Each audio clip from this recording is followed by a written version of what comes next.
Get ready for the car deal of the century. What I am going to tell you is perhaps the most incredible car purchasing offer this decade has experienced. Hertz is having an unprecedented massive sell-off of their vehicle stock, selling vehicles at greatly discounted prices. Some customers are receiving offers that seem extremely favorable. The reason is Hertz's billion-dollar mistake, which has conveniently become your great fortune. Follow along to learn more about the mistake. But how did a billion-dollar giant end up selling cars for pennies on the dollar? To understand the crash, we first need to rewind to the incredible rise that built Hertz into a household name, the rise of Hertz. The Hertz Corporation began small in 1918 when ambitious young entrepreneur Walter Jacobs picked up on a new concept. At the age of 22, he recognized a vacant niche in the new automobile market. His aspiration was to provide Ford Model T automobiles to citizens who could not afford automobile ownership, a common scenario in an era when automobiles were luxuries, not essentials. With remarkable efficiency, Jacobs kept track of all day-to-day activities, from routine maintenance and customer bookings to repair jobs and ad campaigns. His hard work came spectacularly into play. In 5 years, revenue for every year amounted to more than $1 million, which is roughly $31 million today. The tide turned when Jacobs sold his stake in the company. While one can comprehend his choice to cash out on his success, history would mark this sale as a personal win and a tactical failure that would permanently alter the course of the corporation forever. That's when John D. Hertz came into the picture by taking a bet on the reputation that had already been built for him in the transport industry by successfully operating the yellow cab businesses. Under his leadership, the company was totally revamped, adopting the sobriquet Hertz Drive Yourself system as it launched a vigorous expansionist program. Hertz also demonstrated impressive corporate growth acumen, with the ability to push the firm successfully onto the global stage. Some of its business strategies, though, raised eyebrows among competitive circles since the company was frequently charged with deploying predatory pricing strategies. More specifically, Hertz was charged with dropping prices to unsustainable levels for the short term, thereby pushing out smaller competitors from the market, only to increase prices dramatically once it had achieved dominance. The 1930s were a revolutionary era in Hertz's expansion, driven primarily by two groundbreaking programs: the establishment of airport outlets and one-way rentals. These pioneering services transformed the landscape of consumer mobility by eliminating concerns over after-flight transportation. However, Hertz's success in acquiring these coveted airport outlets owed significantly to its predatory pricing model and direct engagement with aviation authorities, which presented insurmountable entry barriers to rivals. At the height of World War II in the early 1940s, when many companies were struggling to remain solvent, Hertz thrived by adapting strategically. Wartime success for the company came from its firm shift towards selling military vehicles. This strategic change provided a secondary benefit as the war was winding down. Returning veterans needed reliable transportation options as they transitioned back to civilian life. Capitalizing on this trend, Hertz radically expanded its fleet of cars while tapping into the new car culture. This was also the period when Avis started with the same vision for post-war travel growth as Hertz. However, the two companies operated in different market niches. Avis focused on corporate clients, while Hertz still focused on individual consumers. In the 1980s and 1990s, Hertz solidified its position as a global leader, adding equipment rentals and used car sales to its portfolio. Despite this broader portfolio, the company discovered that its historically effective competitive strategies did not always translate neatly to new businesses.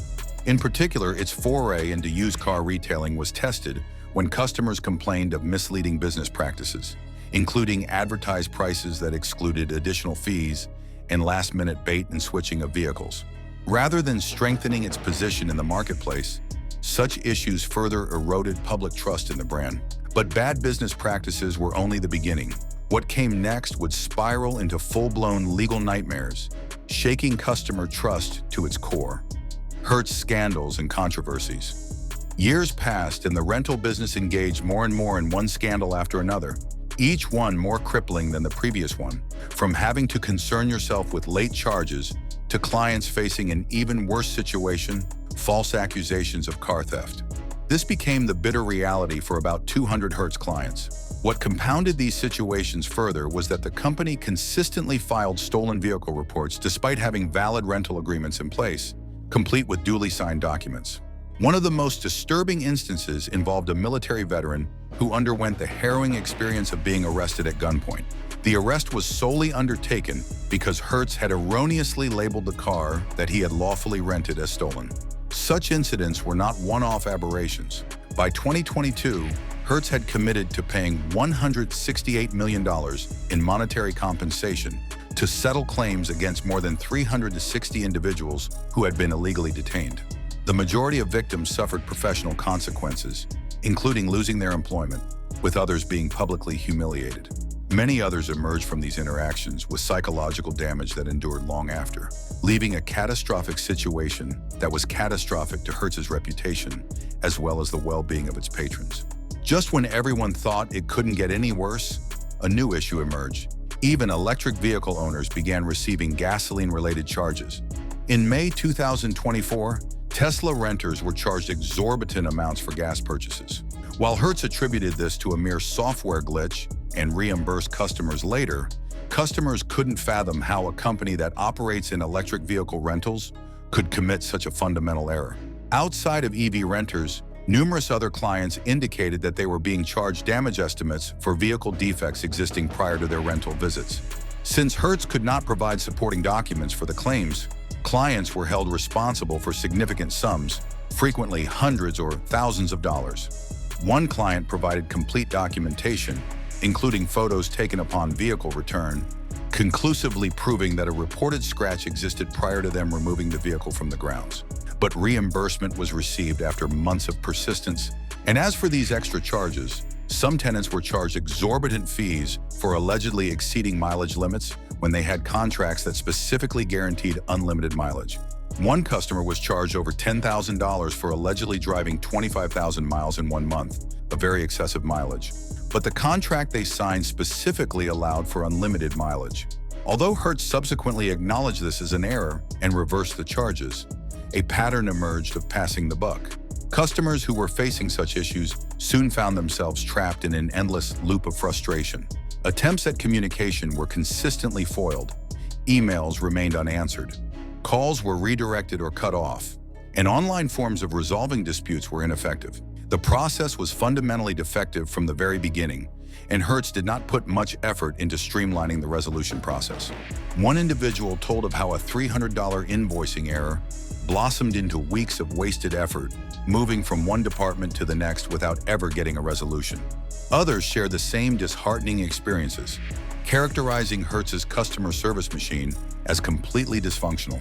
But just when it seemed like things couldn't get worse, Hertz made a billion-dollar bet on the future, one that would backfire in the most unexpected and costly way: the billion-dollar mistake. In 2021, Hertz emerged from bankruptcy under new management with an ambitious strategy to transform their rental fleet to electric vehicles. Their purchase order of 100,000 Teslas was big news, appearing to be a brilliant strategic move to modernize their business model. But there was one significant detail they didn't disclose. They paid full sticker price for those Teslas, without the benefit of any bulk discount or fleet special pricing, which translated into spending billions of dollars on electric vehicles that would later become their worst nightmare. There were 3 strategic errors that led to this. First, Hertz completely misread what their customers wanted. While they believed renters would flock to Teslas and other EVs, the opposite was true. Most renters simply did not wish to bother with the extra complexity. One Silverado E5 had a whopping 800 miles after 1 full year in the fleet. Consider that, a rental car that was largely unused. It only got worse. The second mistake was in maintenance costs. While these EVs were being rented, many customers had problems with how to charge them properly. Repairs increasingly became more of a problem. Minor accidents turned into multi-thousand-dollar repairs due to Tesla's specialized parts and service requirements. Then came the killer blow. Tesla suddenly lowered their prices. Hertz's billion-dollar investment lost hundreds of millions of dollars in value. A Tesla that had been purchased for $60,000 was suddenly worth only $40,000 brand new at the dealer. Their entire business model collapsed. But Hertz's crisis extends far beyond its EV gambles. Their entire business model is imploding. Travel patterns have yet to return to pre-pandemic levels. They still carry a tremendous amount of debt from their previous bankruptcy. Their corporate entity is being methodically dismantled. In fact, Hertz isn't just selling automobiles, They're selling everything: office buildings, customer support call centers, and even their own custom software systems are being auctioned off in a desperate attempt to stay solvent. Yet what most fail to realize about this situation is that Hertz is not the sole rental company that is suffering. This is merely the tip of the iceberg of a massive industry change that will soon flood the market with even more vehicles. Thank you for watching. Make sure to leave a comment down below on your thoughts.